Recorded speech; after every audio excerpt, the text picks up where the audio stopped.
होगा अगर मैं आपसे कहूँ कि आप अपने ही देश में किराएदार हैं। सालों से हमें जो इतिहास पढ़ाया गया उसमें हमें बताया गया कि लगभग 3500 साल पहले घोड़े पर सवार कुछ हमलावर आए या कुछ खाना बदोश लोग घोड़े पर सवार होकर आए।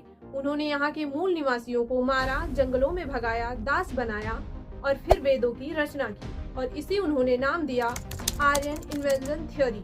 लेकिन क्या ये सच था या फिर लंदन के दफ्तरों में बैठकर बुना गया वो जाल जिससे भारतीयों को मानसिक रूप से गुलाम बनाया जा सके।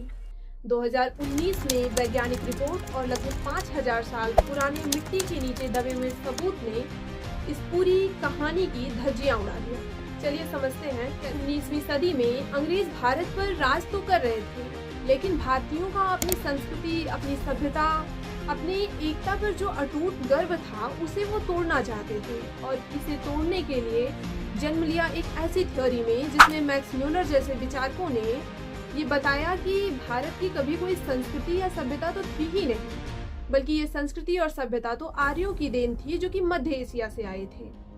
और उन्होंने इस थ्योरी से ये पूरा साबित करने का प्रयास किया कि भारत पहले आर्यों का गुलाम था, फिर मुगलों का गुलाम हुआ और अब हमारा गुलाम है। लेकिन पता है इस थ्योरी का सबसे बड़ा लूप क्या है कि अगर आर्यंस आए और उन्होंने हड़प्पन्स पर अटैक किया तो हड़प्पा की इतनी हजारों साइटें मिल चुकी हैं, लेकिन अभी भी किसी भी साइट से युद्ध के वो हथियार या इतनी अधिक मात्रा में कंकाल या हड्डियां या फिर कोई कब्रिस्तान क्यों नहीं मिला। लेकिन सस्पेंस गहरा तब हुआ जब 2015 में हरियाणा की राखीगढ़ी क्षेत्र जो कि एक हड़प्पन साइट है, यहाँ से एक महिला का कंकाल मिला जो लगभग 4500 साल पुराना था और इसे एक कोड दिया गया I6113।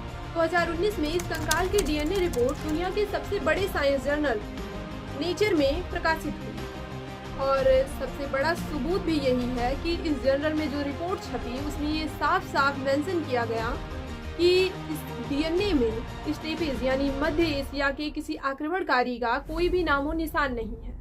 इस रिपोर्ट ने ये साबित कर दिया कि 5000 साल पहले का भारतीय और आज का भारतीय एक ही जेनेटिक कड़ी का हिस्सा है।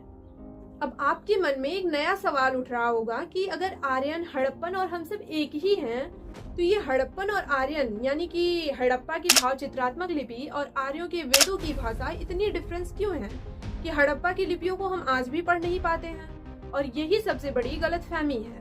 गौर से देखिए इन मोहरों को। पुरातत्वविद वीवी लाल ने अपनी रिसर्च में ये प्रूफ किया है कि हड़प्पा की मोहरों और उनके बर्तनों पर जो चिन्ह है, यही चिन्ह बाद में हमारी ब्राह्मी लिपि का आधार बने और इसमें से 80% चिन्ह लगभग मिलते हैं। इसका अर्थ है कि लिपियां बदली नहीं बल्कि वे दिखने आ रहा होगा कि हड़प्पा के भव्य शहर उजड़े कैसे और आर्यंस ग्रामीण सभ्यता कैसे हो गई। अंग्रेज कहते हैं आर्यों ने आक्रमण किया इसलिए हड़प्पा सभ्यता समूल विनष्ट हो गई, लेकिन साइंस कहता है कि ये सिर्फ क्लाइमेट चेंज की वजह से हुआ। और पुरातत्वविद वीवी लाल और अदर साइंटिस्ट ने ये प्रूव भी किया कि जीवनदायिनी सरस्वती नदी सूख गई।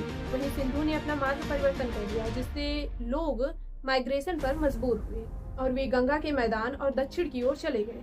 यानी कि सभ्यता का पतन नहीं हुआ बल्कि वह माइग्रेशन कर गया। मतलब समझ रहे हो, north versus south, Dravidian versus Aryan, ये झगड़े फर्जी के हैं।